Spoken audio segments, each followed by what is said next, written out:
안녕하세요, 청취자 여러분. 오늘은 16세기 종교개혁의 정말 중요한 인물이죠. 장 칼뱅.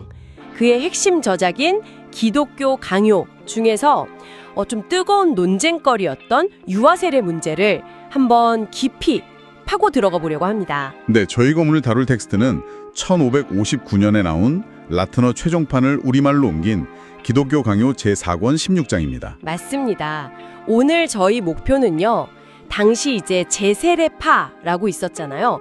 그들의 도전에 맞서서 칼뱅이 왜 그리고 어떻게 유아 세례를 그렇게 강하게 옹호했는지 그 논리의 핵심을 좀 파헤쳐 보는 겁니다. 네, 단순히 교리 입장을 확인하는 걸 넘어서 칼뱅이 구약의 할례랑 신약의 세례를 어떻게 연결지었는지, 또 그 연결이 기독교 공동체 안에서 태어난 아이들의 위치에 대해 뭘 말해주는지, 이런 부분들을 좀 집중적으로 보려고 해요. 맞아요. 이게 신학 이야기라 조금 딱딱하게 들리실 수도 있겠지만 당시 논쟁이 정말 치열했거든요. 그 속에서 칼뱅 논증의 정교함, 그리고 이게 오늘 우리에게도 생각할 거리를 던져주는 그런 흥미로운 지점들이 분명히 있을 겁니다. 네, 분명히 있을 겁니다. 자, 그럼 이 흥미로운 지적 여정 한번 같이 시작해 볼까요? 먼저 정말 기본부터 짚고 가야 할 것 같아요. 칼뱅한테 세례는 그냥 물로 씻는 거, 그 이상이었을 거잖아요. 그가 생각한 세례의 핵심 의미, 그게 뭘까요? 네, 맞습니다. 칼뱅에게 세례는 그냥 단순한 형식이 절대 아니었어요. 이게 눈에 보이는 표징, 사인이지만 보이지 않는 아주 깊은 영적 실제를 가리키고 또 그걸 확증하는 역할을 한다고 봤죠. 아, 보이는 표징이지만 보이지 않는 실제를 가리킨다. 네, 그게 한 4가지 정도 의미를 강조했는데요. 첫째는 죄 씻음이에요. 이건 이제 그리스도의 피로 우리가 용서받는 걸 상징하고요. 둘째는 옛사람의 죽음. 그러니까 우리가 그리스도의 죽음에 참여해서 우리의 그 죄된 본성이 죽는 거, 이걸 의미하죠. 죄 씻음, 옛사람의 죽음. 네, 그리고 셋째는 이 죽음을 통해서 이르는 중생, 즉 그리스도의 부활에 우리가 연합해서 새로운 생명으로 다시 태어나는 거죠. 근데 이 모든 건 결국 그리스도와의 연합이라는 어떤 핵심적인 실제로 딱 모아집니다. 그리스도와의 연합. 그렇죠.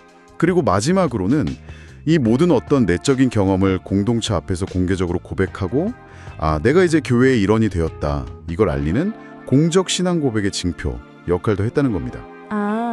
그러니까 세례는 하나님의 구원 약속과 은혜를 우리 눈에 딱 보이게 전달하고 확신시키는 아주 강력한 수단이었던 셈이죠. 죄 씻음, 옛사람의 죽음, 중생, 그리스도와의 연합, 그리고 공적인 고백까지. 와우, 정말 풍성한 의미가 담겨 있네요. 근데 이게 이 세례의 의미가 유아 세례 논쟁이랑 직접적으로 어떻게 연결되는 건가요? 특히 아까 말씀하신 구약의 할례와의 관계, 이게 중요하다고 하셨는데. 네네, 바로 그 지점입니다. 그게 칼뱅 논증의 아주 결정적인 축 중 하나예요. 칼뱅은 구약의 할례하고 신약의 세례 사이에 아주 깊은 연속성이 있다고 봤어요. 연속성이 있다? 네, 여기서 정말 흥미로운 점은 칼뱅이 볼 때 이 둘은 겉으로 보이는 형태는 다르잖아요, 할례랑 세례. 근데 그 안에 담겨있는 하나님의 약속, 그리고 그 약속이 가리키는 실체, 이건 똑같다는 거예요. 그렇죠? 그럼 약속이 뭐냐? 하나님께서 아브라함과 그 후손들의 하나님이 되어주시겠다, 죄를 용서해 주시겠다, 영생을 주시겠다, 이런 약속이죠. 창세기 17장 7절 같은 데 나오는. 그리고 이 약속의 궁극적인 실체는 뭐냐? 바로 중생, 새 생명을 얻는 거였습니다. 아하. 칼뱅에 따르면 할례든 세례든 이 약속과 실체의 근본은 오직 예수 그리스도 한 분이라는 거죠. 그러니까 겉모습, 그러니까 할례냐 세례냐는 바뀌었어도 그 안에 담긴 하나님의 약속이라든지 구원의 본질, 이건 그대로 이어진다, 이런 말씀이시군요. 이게 왜 그렇게 중요했을까요? 네, 그렇죠. 바로 그게 제세례파 주장을 정면으로 반박하는 핵심 논리가 되는 거예요. 칼뱅은 이렇게 질문을 던지는 겁니다. 아니, 만약에 할례랑 세례가 똑같은 약속과 실체를 가리킨다면, 그리고 하나님께서 구약시대에 분명히 아기들한테 할례를 주라고 명하셨다면, 창세기 17장 12절에 나오죠. 왜 신약 시대에는 갑자기 유아들한테 그 동일한 약속의 표징인 세례를 주면 안 되는 거냐? 아, 그러네요. 칼뱅한테는 이게 완전 비논리적인 모순이었던 거죠. 그의 논리는 이거예요. 이미 하나님의 언약으로 약속과 그 실체, 그러니까 중생에 참여하도록 부름받은 존재들, 특히 믿는 부모의 자녀들인데 그 아이들한테 그 약속을 눈으로 확인시켜주는 표징인 세례를 거부한다. 이건 하나님의 은혜를 축소시키고 약속의 일관성을 깨는 거다 이겁니다. 즉, 할례에서 세례로 바뀐 거는 본질이 바뀐 게 아니라 그냥 시대에 따라서 외적인 의식만 바뀐 거다. 이렇게 본 거죠. 듣고 보니 칼뱅 입장에서는 유아 세례를 반대하는 게 마치 신약 시대에 와서 하나님의 은혜가 오히려 줄어들었다. 이렇게 말하는 것처럼 느껴졌겠네요. 맞아요. 딱 그런 느낌인 거죠. 칼뱅 논증은 방어적인 동시에 아주 적극적이었습니다. 핵심 기반은 아까 말씀드린 언약의 연속성이에요. 그는 그리스도가 오신 게 구약의 약속을 없애거나 줄인 게 아니라 오히려 그걸 성취하고 모든 민족에게로 확장시킨 사건이라고 이해했거든요. 확장을 시켰다. 네. 만약에 유아 세례를 부정한다면 이상한 결과가 나온다고 봤어요.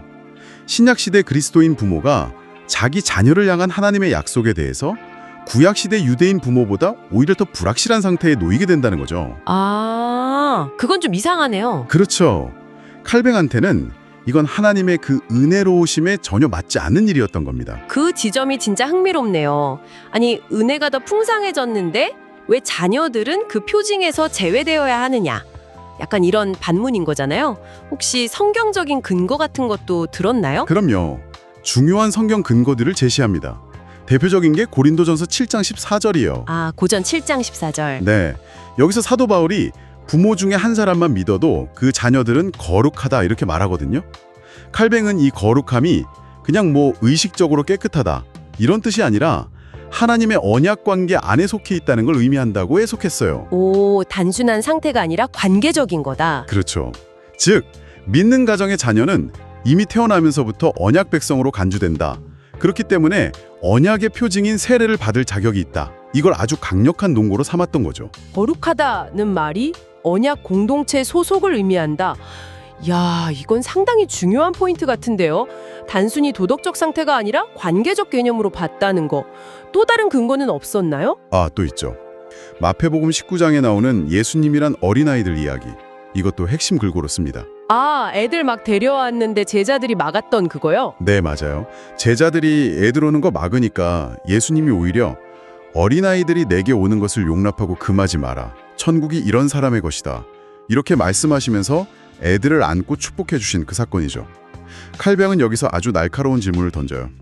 아니, 예수님이 직접 천국이 걔네들 거라고 선언하셨는데 어떻게 우리가 그 애들한테 천국 백성 되는 입문 표직인 세례를 거부할 수 있냐 이거죠. 아, 근데 그때 제세례파 쪽에서는 아니 그 아이들은 그래도 세례를 이해할 만큼 좀 큰 애들이었다 이렇게 반박하지 않았나요? 맞아요. 그런 반박이 있었죠. 근데 칼뱅은 여기서 언어학적인 디테일까지 파고듭니다. 그 복음서 저자들이 쓴 헬라어 원문 단어 있잖아요. 브레페카이 파이디아, 브레페카이 파이디아. 이 단어가 스스로 걷지도 못하는 젖먹이나 아주 어린아이들까지 다 포함하는 단어라는 걸 딱 지적하면서 그 반론을 반박했어요. 와, 젖먹이까지 포함한다? 네, 그냥 아이들이 아니라 갓난아기들까지 포함된다는 걸 강조하면서 예수님께서 정말로 가장 어린 생명들까지도 하나님 나라의 일원으로 여기셨다는 걸 분명히 한 거죠. 이게 그냥 단어 싸움이 아니라 유아들이 언약 안에 포함된다는 핵심 주장을 뒷받침하는 아주 중요한 논증이었습니다. 칼뱅은 이 사건을 통해서 그리스도께서 친히 어린아이들의 언약적 지위를 인정하고 확정하셨다. 이렇게 본 겁니다. 야, 단순히 신학적인 논리만이 아니라 실제로 이게 어떤 유익이 있다. 이런 점도 강조했을 것 같은데요. 네, 그렇습니다. 칼뱅은 유아 세례가 주는 실제적인 그 목회적인 유익도 되게 중요하게 생각했어요. 부모 입장에서는 자녀를 향한 하나님의 그 구체적인 약속을 눈으로 보고 확신하게 되니까 큰 위로와 기쁨을 얻고 또 자녀를 신앙으로 잘 키워야겠다는 책임감도 더 깊이 깨닫게 된다고 봤죠. 부모에게는 위로와 책임감. 네, 그리고 자녀 입장에서는 어릴 때는 그 의미를 다 모르더라도 자기가 태어날 때부터 교회의 일원으로 받아들여졌다는 그 사실 자체가 나중에 커가면서 신앙 정체성을 세우고 경건한 삶을 살도록 이끄는 아주 강력한 동기부여가 될 수 있다. 이렇게 생각했고요. 아, 소속감이 중요하군요. 그렇죠. 더 나아가서 창세기 17장 14절 할례 안 받으면 백성 중에서 끊어진다는 그 말씀 있잖아요. 그걸 언급하면서 하나님이 정하신 언약의 징표를 일부러 무시하거나 멸시하는 건 하나님의 은혜를 너무 가볍게 여기는 위험한 일이 될 수도 있다. 이렇게 경고하기도 했습니다. 와, 듣고 보니까 칼뱅의 논리가 상당히 체계적이고 또 강력하게 들리는데요. 하지만 당시 제세례파의 반론도 만만치 않았을 텐데 칼뱅은 구체적으로 어떤 반론들에 부딪혔고 또 어떻게 답변했는지 그 부분을 좀 더 자세히 살펴보면 좋겠습니다. 아마 제일 큰 반론은 그거 아니었을까요? 아니, 아기들은 믿음이 없지 않냐, 이거요. 정확합니다. 그게 가장 핵심적인 반론 중 하나였어요.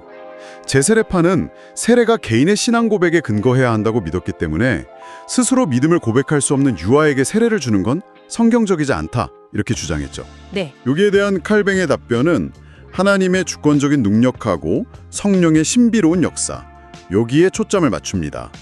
그는 중생, 그러니까 영적으로 거듭나는 것은 인간의 의식적인 이해나 나이에 꼭 제한되는 게 아니라고 주장했어요. 성령님께서는 우리가 알지 못하는 방식으로도 아기의 마음속에 역사하실 수 있다는 거죠. 성령님이 아기에게도 역사하실 수 있다. 그 근거는 뭐였을까요? 누가복음 1장 15절에 보면 세례 요한이 어머니 뱃속에서부터 성령으로 충만했다는 기록이 있잖아요. 이걸 중요한 예로 들어요. 물론 보통은 말씀을 들음으로써 믿음이 생기는 게 순서죠. 롬 10장 17. 근데 그게 하나님께서 당신의 주권적인 능력으로 특히 언약 백성의 자녀들에게는 다른 방식으로 역사하실 가능성 자체를 배제하는 건 아니다, 이렇게 본 거예요. 아, 일반적인 방법이 유일한 방법은 아니다. 그렇죠. 그리고 또 구약의 할례 역시 유아들이 그 의미를 전혀 이해 못하는 상태에서 받았다는 사실을 다시 떠올리게 합니다. 할례가 당장은 이해 못했지만 나중에 그들이 갖게 될 믿음과 언약 관계를 미리 인치는, 도장 찍는 역할을 했던 것처럼 세례 역시 아기에게 주어져서 미래의 신앙을 위한 어떤 씨앗이나 기초가 될 수 있다는 거죠. 여기서 칼뱅은 좀 중요한 질문을 던지는 셈이에요. 뭐랄까, 우리가 하나님의 그 신비로운 일하심을 너무 우리 인간적인 이해나 경험의 틀 안에 가두려고 하는 건 아닌가, 이런 성찰을 촉구하는 거죠. 아, 하나님의 주권을 강조하면서 믿음의 문제를 넘어섰군요. 또 다른 강력한 반론은 예수님의 지상명령 순서랑 관련된 거 아니었나요? 가서 가르치고 나서 세례를 주라고 하셨으니까 가르침이랑 믿음이 세례보다 먼저 와야 한다, 이런 주장이었죠. 네, 맞아요. 마태복음 28장하고 마가복음 16장의 그 지상명령 구절, 이게 제세례파가 아주 즐겨 인용하는 핵심 근거였습니다. 먼저 가르쳐서 제자를 삼고 그 다음에 세례를 줘라. 이 순서가 너무 명확하다는 거죠. 네, 순서가 명확해 보이죠. 칼뱅은 이 반론에 대해서 아주 중요한 구분을 제시합니다. 그에 따르면 이 지상명령은 기본적으로 복음을 전혀 모르는 외부신들, 그러니까 이방인이나 비신자들을 대상으로 복음을 전해서 교회 안으로 데려오는 선교적인 상황에 적용되는 원칙이라는 거예요. 아, 선교 상황에 적용된다? 네, 이미 믿는 부모 아래서, 즉 언약 공동체 안에서 태어난 자녀들의 경우는 상황이 다르다는 거죠. 아하, 그러니까 선교 대상인 성인 개종자하고 언약 가정에서 태어난 아이는 다르게 봐야 한다, 이 말씀이시네요. 그렇습니다. 칼뱅은 여기서 다시 아브라함하고 그의 아들 이삭의 예를 들어요. 아브라함은 어른이 되어서 하나님의 부르심 받고 믿음을 가진 후에 할례를 받았잖아요. 이건 성인 개종자에 해당하죠. 근데 그의 아들 이삭은 태어난 지 8일 만에 아직 아무것도 이해하거나 믿음을 고백하기 전에 할례를 받았거든요. 이건 언약 자녀에 해당하고요. 아, 아브라함과 이삭 경우가 다르네요. 그렇죠. 이렇게 성경 자체에서도 상황에 따라서 순서가 다르게 적용되었다는 겁니다. 따라서 지상명령의 순서가 교회 안에서 태어난 유아들에게 세례를 주는 그 오랜 관행을 금지하는 절대적인 근거가 될 수는 없다, 이렇게 칼뱅은 논증하는 거죠. 오, 흥미로운 구분입니다. 선교적 명령과 교회 내에서의 적용을 딱 구분한 거군요. 세 번째 반론도 꽤 날카로웠던 것 같은데, 만약 아기한테 세례를 줄 수 있다면 왜 똑같이 성례인 성찬에는 참여시키지 않냐는 질문 말이에요. 뭔가 일관성이 없어 보인다, 이런 지적이죠. 네, 그것도 진짜 상당히 설득력 있게 들리는 반론이었어요. 아니, 왜 세례는 되고 성찬은 안 되냐는 거죠. 칼뱅은 여기에 대해서 세례와 성찬의 목적, 그리고 참여에 요구되는 조건이 다르다고 명확하게 선을 그었습니다. 목적과 조건이 다르다? 네, 세례는 교회로의 입문, 이니시에이션을 위한 성례예요. 그리스도랑 연합하고 중생에서 하나님 나라 백성이 되었다는 걸 표시하는 첫 관문인 거죠. 반면에 성찬은 이미 교회 공동체 일원이 된 신자들이 그리스도 안에서 계속해서 영적인 양육, 너리시먼트를 받기 위한 성례라는 겁니다. 아, 입문과 양육. 성찬에 참여하려면 구체적으로 어떤 조건이 필요하다고 봤나요? 칼뱅은 고린도전서 11장에서 사도 바울이 강조한 내용을 근거로 들어요. 성찬에 참여하는 사람은 먼저 자기를 살피고 주의 몸을 분별하고 또 그리스도의 죽으심의 의미를 기억하고 기념하면서 선포할 proclaiming the Lord's death 수 있는 그런 영적인 분별력과 이해력이 요구된다는 거죠. 자기 성찰, 분별, 기념. 네. 근데 이런 자기 성찰이나 공동체적인 의미의 분별, 기념하는 행위는 아직 지적으로나 영적으로 성숙하지 못한 아기들한테는 기대하기 어렵다고 본 거죠.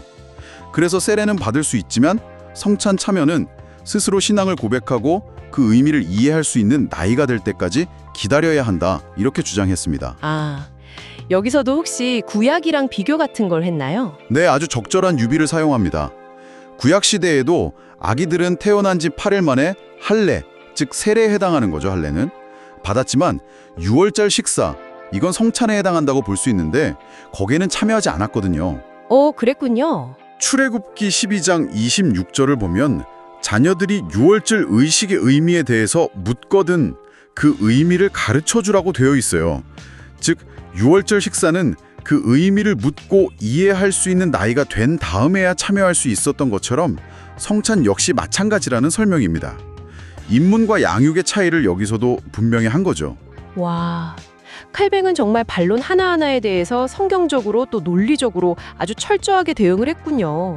듣기로는 미카엘 세르베트스 같은 다른 반대자들의 수많은 비판들 자료 보니까 무려 20가지나 되었다고 하던데 그런 거에도 조목조목 다 답변하면서 자기 입장을 변호했다고 하니까 그 논증의 깊이나 폭이 정말 상당했음을 짐작할 수 있겠습니다. 자, 지금까지 칼뱅이 유아 세례를 옹호했던 여러 논거들 그리고 주요 반론들에 대한 그의 답변들을 쭉 살펴봤습니다. 상당히 밀도 높은 내용이었는데요. 여기서 한 걸음 더 나아가 보죠. 그래서 이 모든 것이 오늘 우리에게 무엇을 의미할까요? 청취자 여러분께도 한번 질문을 던져봅니다. 아니 450여 년 전의 이 신학 논쟁이 21세기를 살아가는 우리에게 도대체 어떤 의미가 있을까요? 아, 정말 중요한 질문이십니다. 이런 역사적인 논쟁을 살펴보는 게 그냥 과거 지식 쌓는데 그치지 않고 현재 우리의 신앙과 교회를 이해하는데 아주 깊은 통찰을 주기 때문이죠. 몇 가지 점을 좀 생각해 볼 수 있을 것 같아요. 네, 어떤 점들이 있을까요? 첫째는 역사, 신학, 특히 종교개혁 시대의 이런 논의를 이해하는 것이 현대 교회의 다양한 전통과 예식들, 특히 세례나 성찬 같은 성례가 어떤 신학적인 뿌리와 배경 위에서 만들어졌는지를 파악하는 데 필수적이라는 겁니다. 왜 어떤 교회는 유아 세례를 주고 어떤 교회는 안 주는지 그 이유를 알려면 이런 역사적인 논의를 한번 거슬러 올라가 볼 필요가 있다는 거죠. 아, 그냥 관습이 아니라 아주 깊은 신학적인 고민의 결과다 이거군요. 그렇죠. 둘째로는 칼뱅의 유아 세례 옹호는 언약 신학, Covenant Theology라는 아주 중요한 신학적 틀의 중요성을 강력하게 부각시켜 줍니다. 언약 신학. 네, 아까 잠깐 언급했지만 이건 하나님께서 단지 개인하고 개별적으로만 관계 맺으시는 게 아니라 믿는 사람과 그의 자녀들, 그 가정을 하나의 언약 백성으로 보시고 세대에 걸쳐서 신실하게 약속을 이어가신다는 관점이에요.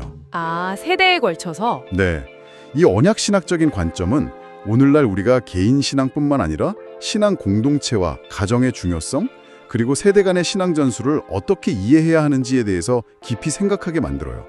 단순히 나의 구원 문제가 아니라 우리, 그리고 다음 세대를 향한 하나님의 계획이라는 더 큰 그림을 보게 하는 거죠. 오, 언약 신학이라는 렌즈로 보니까 유아 세례가 그냥 아기한테 물 뿌리는 행위가 아니라 훨씬 더 큰 하나님의 이야기 속에 있는 행위로 보이네요. 맞습니다. 마지막으로 이 논쟁은 아주 근본적인 질문들을 우리에게 다시 던져요. 예를 들어서 세례 같은 보이는 징표, 즉 성례와 그것이 의미하는 보이지 않는 실체, 은혜나 구원 같은 거요. 이 둘 사이의 관계는 도대체 뭔가? 그 관계 안에서 우리 인간의 믿음과 이해는 또 어떤 역할을 하는가? 하나님의 주권적인 은혜와 우리 인간의 의식적인 반응, 이 사이의 균형은 어디에 있는가? 정말 본질적인 질문들이네요. 네, 이런 질문들은 뭐 특정 교파의 입장을 떠나서 모든 그리스도인이 자신의 신앙을 더 깊이 이해하기 위해서 고민해 볼 만한 그런 본질적인 질문들이라고 할 수 있습니다. 정리를 좀 해보자면 칼뱅의 유아 세례 옹호는 단지 전통을 따른 게 아니라 첫째, 하나님의 언약이 구약과 신약에 걸쳐서 중단 없이 이어진다는 언약의 연속성에 대한 깊은 확신. 둘째, 할례와 세례가 겉모습은 달라도 동일한 영적 실체와 약속을 담고 있다는 표징과 실체의 연결.